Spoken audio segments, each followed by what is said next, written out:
وَلَقَدْ يَسَّرْنَا الْقُرْآنَ لِلذِّكْرِ فَهَلْ مِن مُّدَّكِرٍ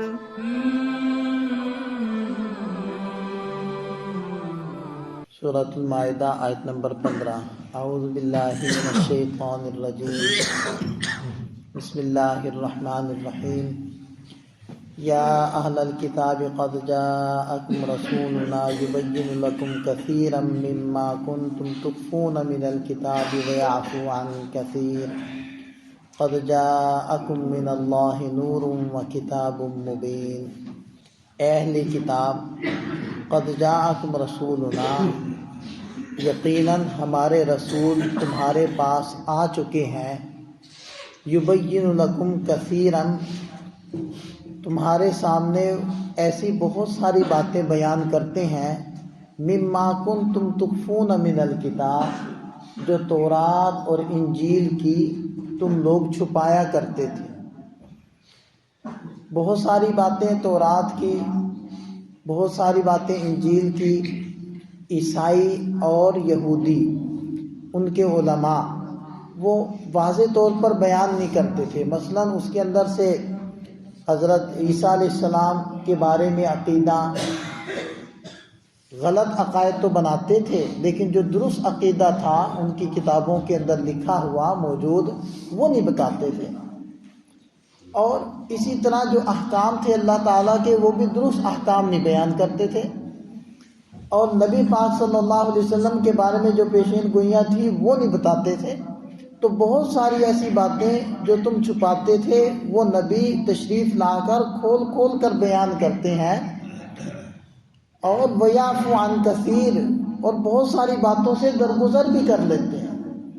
یعنی ایسی باتیں جن کا بتانا لوگوں کے لیے مفید تھا وہ تو بتاتے ہیں، جو صرف معلومات کی حد تک چیزیں تھیں جن کا بیان کرنا لوگوں کے لیے اتنا زیادہ مفید نہیں تھا، یا شرعی اعمال کے اعتبار سے ان کے لیے مفید نہیں تھا، ان کو چھوڑ دیتے ہیں۔ گویا کہ مطلب یہ ہوا کہ یہود اور نصارہ وہ تو بہت ساری باتیں چھپا لیتے تھے، لیکن ان کی رسوائی کے پیش نظر وہ بہت ساری باتیں تو ذکر نہیں کی جاتی، لیکن آپ علیہ السلام جو شرعی چیزیں تھیں جن کے ساتھ عمل کا تعلق تھا، جن کے ساتھ عقیدے کا تعلق تھا، ان کو بیان فرما دیتے ہیں۔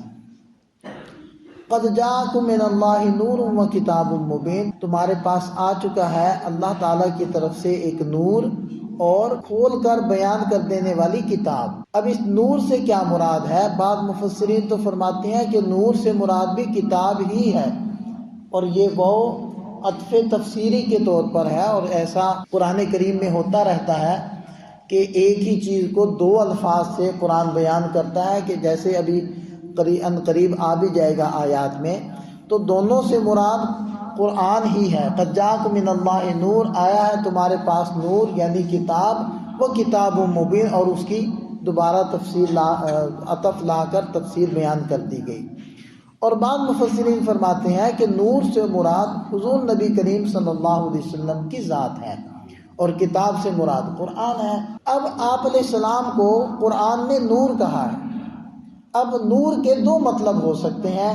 ایک تو مطلب یہ ہو سکتا ہے کہ آپ علیہ السلام کی ذات، یعنی آپ علیہ السلام کا جسم مبارک، آپ علیہ السلام کی شخصیت وہ نور سے پیدا کی گئی ہے۔ حضرت آدم علیہ السلام جیسے مٹی سے اور پانی سے پیدا کیے گئے ہیں، ایسے نہیں پیدا کیے گئے۔ اگر یہ مراد لیں تو پھر ہمارے عقیدے کے اوپر زد پڑتی ہے، اور عقیدہ قرآن نے آپ صلی اللہ علیہ وسلم کی ذات کے بارے میں یہ بیان فرمایا ہے، قُلْ إِنَّمَا أَنَا بَشَرٌ مِثْلُكُمْ يُوحَىٰ إِلَيَّ، کہ آپ کہہ دیجئے کہ میں تو تمہاری طرح کا ایک بشر ہوں، ایک انسان ہوں، ہاں میں تم سے جدا اس لیے ہوں، تم سے میرا مرتبہ اس لیے زیادہ ہے کہ یوحیٰ الیہ، میری طرف وحی کی جاتی ہے۔ تو اگر ہم وہ والا نور مراد لیتے ہیں کہ آپ علیہ السلام مٹی اور پانی سے بنائے ہی نہیں گئے، نور سے پیدا کیے گئے ہیں، تو پھر تو عقیدے کے اوپر زد پڑے گی، اور قرآن کی بہت ساری آیات کا انکار ہو جائے گا جس کے اندر صراحتاً بشر کا لفظ آپ علیہ السلام کے لیے استعمال کیا گیا ہے۔ تو پھر دوسرا مطلب بچے گا کہ آپ علیہ السلام کو نور کہا گیا ہدایت دینے کے اعتبار سے، یعنی آپ علیہ السلام کی شخصیت اور ذات کی برکت سے ہمیں ہدایت کا نور ملا، علم کا نور ملا، روشنی ملی ہے دنیا کے لیے بھی آخرت کے لیے بھی، تو اس اعتبار سے آپ علیہ السلام کو نور کہا گیا۔ تو اس اعتبار سے نور ماننے میں کسی کا بھی جھگڑا نہیں ہے، کسی کا بھی اختلاف نہیں ہے۔ اور آگے فرمایا کہ یہدی بہ اللہ، اس قرآن کے ذریعے سے اللہ تعالی ہدایت دیتا ہے من اتبع رضوانہ، کس کو؟ جو اللہ تعالیٰ کی خوشنودی اور رضا کی پیروی کرے، اس کے درپے رہے، اور جو اللہ تعالیٰ کی خوشنودی کے درپے رہے اس کو اللہ قرآن کے ذریعے سے ہدایت دیتا ہے کس چیز کی؟ سبل السلام، سلامتی کی راہوں کی۔ ایک راستہ نہیں، سلامتی کے بہت سارے راستے اس کو ملیں گے، اور وہ آفتوں سے بچے ہوں گے، وہ راستے دنیا کی آفتوں سے بھی بچے ہوں گے، آخرت کی آفتوں سے بھی بچے ہوں گے۔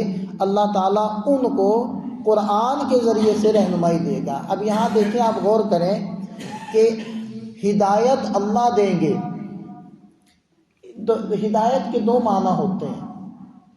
ایک ہدایت کا مطلب ہوتا ہے اراءۃ الطریق، راستہ دکھانا، اور ایک ہدایت کا مطلب ہوتا ہے ایصال الی المطلوب، مطلوب تک پہنچا دینا۔ مطلب یہاں کوئی صاحب کہتا ہے کہ فلانی مسجد کہاں ہے، تو ایک تو یہ ہے کہ آپ یہاں کھڑے ہو کر کہہ دیں کہ ادھر سے آپ سیدھے چلے جاؤ اور وہاں سے بائیں مڑ جاؤ اور آگے سے دائیں مڑ جانا تو آگے مسجد آ جائے گی، یہ ہے اراءۃ الطریق، راستہ دکھانا۔ اور ایک یہ ہے کہ آپ اس کا ایسے ہاتھ پکڑو اور اس کو پکڑ کر وہاں پہنچا دو جہاں وہ پہنچنا چاہ رہا تھا، اس کو کہتے ہیں ایصال الی المطلوب۔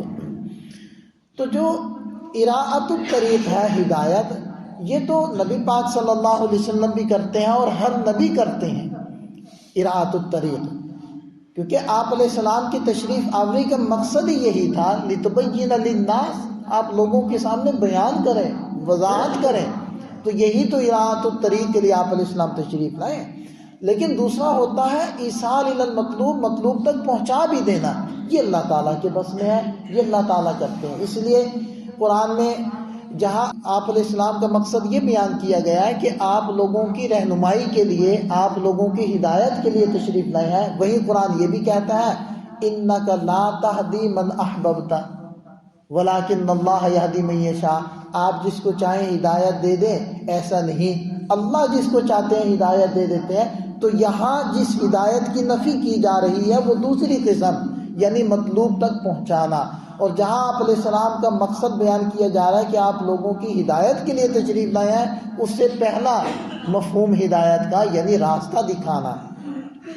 تو بہرحال ارشاد فرمائے کہ اللہ تعالیٰ قرآن کے ذریعے سے ہدایت دیتا ہے، یعنی مطلوب تک پہنچاتا ہے۔ تو ہدایت دیتے ہیں اللہ، اور دیتے کس ذریعے سے ہیں؟ قرآن کے ذریعے سے۔ دیتے کس کو ہیں؟ جس کے اندر طلب ہو، جس کے اندر تڑپ ہو، جو چاہتا ہو۔ اس لیے ارشاد فرمایا من اتبع رضوانہ، جو اس کی خوشنودی کے درپے ہو۔ جو خوشنودی اللہ کی نہیں چاہتا اس کو ہدایت نہیں ملتی۔ لہذا ابو طالب آپ صلی اللہ علیہ وسلم کے چچا ہیں، حضرت علی کرم اللہ وجہہ کے والد ہیں، اور ان کے 4 بیٹے تھے، طالب، حضرت علی، حضرت جعفر اور حضرت عقیل۔ ان چاروں میں سے 3 بیٹے مسلمان ہوئے ہیں، اور ایک بیٹے جن کے نام پر ان کی کنیت ہے طالب، اور ان سے انہوں نے اپنی کنیت رکھی ابو طالب، تو وہ مسلمان نہیں ہوئے۔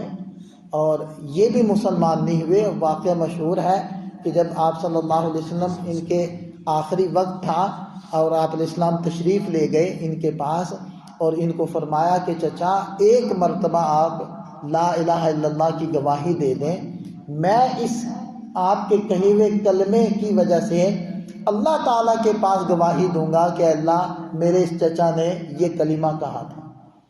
لیکن وہ جو ابو جہل بیٹھا تھا اور عبداللہ ابن ابی ابن امیہ وہ بیٹھا ہوا تھا ساتھ، یہ دونوں پاس بیٹھے تھے، اور دونوں بار بار کہہ رہے تھے کہ کیا تم عبد المطلب کے دین کو چھوڑ دو گے؟ کیا اس سے پیچھے ہٹ جاؤ گے؟ کیا موت سے تم ڈر رہے ہو؟ موت سے ڈر کر دین کو چھوڑ جاؤ گے؟ یہاں تک کہ انہوں نے آخری جو بات کہی تھی مرتے ہوئے، انہوں نے کہا تھا کہ میں عبد المطلب کے دین پر جا رہا ہوں۔ تو وہ جو ہے محدثین لکھتے ہیں کہ ان کو آپ صلی اللہ علیہ وسلم سے کمال درجے کی محبت تھی۔ آپ محبت کا اندازہ لگائیں کہ پورے قریش عرب سارا ایک طرف ہو گیا تھا اور انہوں نے زور لگا لیا تھا اور یہ مطالبہ کیا تھا کہ ہمیں حضرت محمد صلی اللہ علیہ وسلم ہمارے حوالے کر دیں اور آپ بیچ میں سے نکل جائیں۔ انہوں نے کہا کہ نہیں، میں بیچ میں سے نہیں نکلوں گا اور اپنے بھتیجے کو کسی بھی صورت میں تمہارے حوالے نہیں کروں گا، میں ان کا ساتھ دوں گا اور ہر موقع پر ان کے ساتھ رہوں گا۔ حتیٰ کہ حضرت علی رضی اللہ عنہ کو ابو طالب نے خود کہا تھا، علی ان کے اوپر ایمان لے آؤ، یہ سچے ہیں۔ آپ اندازہ لگیں۔ اور محبت کمال درجے کی تھی، لیکن محدثین لکھتے ہیں کہ محبت کی دو قسمیں ہوتی ہیں، ایک محبت ہوتی ہے طبعی، دوسری ہوتی ہے محبت شرعی۔ تو جو مطلوب ہے نبی سے وہ محبت شرعی مطلوب ہے، محبت طبعی صرف کافی نہیں ہے۔ تو محبت طبعی تو تھی، محبت شرعی نہیں تھی، جس کی وجہ سے وہ ایمان کے درجے کو نہیں پہنچ سکے۔ تو ابو طالب کو نیت ہے، لیکن چونکہ طلب نہیں ہے تو ہدایت نہیں۔ اور یہ جو آیت مبارکہ میں نے ابھی پڑھی ہے، انک لا تہدی من احببت، یہ اسی موقع پر نازل ہوئی ہے۔ اس آیت کا شان نزول یہی ہے۔ خیر، تو ارشاد فرمائے کہ من اتبع رضوانہ، اللہ قرآن کے ذریعے سے ہدایت دے گا کس کو؟ جو اس کی خوشنودی کی پیروی کرتا، اس کی خوشنودی کے درپے ہوگا۔ سبل السلام، اس کو اللہ تعالیٰ سلامتی کی راہیں سجھا دے گا، دکھا دے گا۔ وَيُخْرِجُهُم مِّنَ الظُّلُمَاتِ إِلَى النُّورِ، اور اس کو اندھیروں سے روشنی کی طرف نکال کر لے آئے گا بِإِذْنِهِ، اپنی توفیق سے۔ اب جب قرآن کسی کو سمجھ میں آ جائے نا، قرآن سمجھ میں آ جائے اور قرآن سینے میں اتر جائے، اس کی فہم اس کو حاصل ہو جائے، تو اللہ تعالیٰ انسان کے دل کو انشراح عطا فرما دے، سینہ کھل جاتا ہے۔ افمن شرح اللہ صدرہ للاسلام، کیا اس شخص کے سینے کو اللہ نے اسلام کے لیے کھول نہیں دیا؟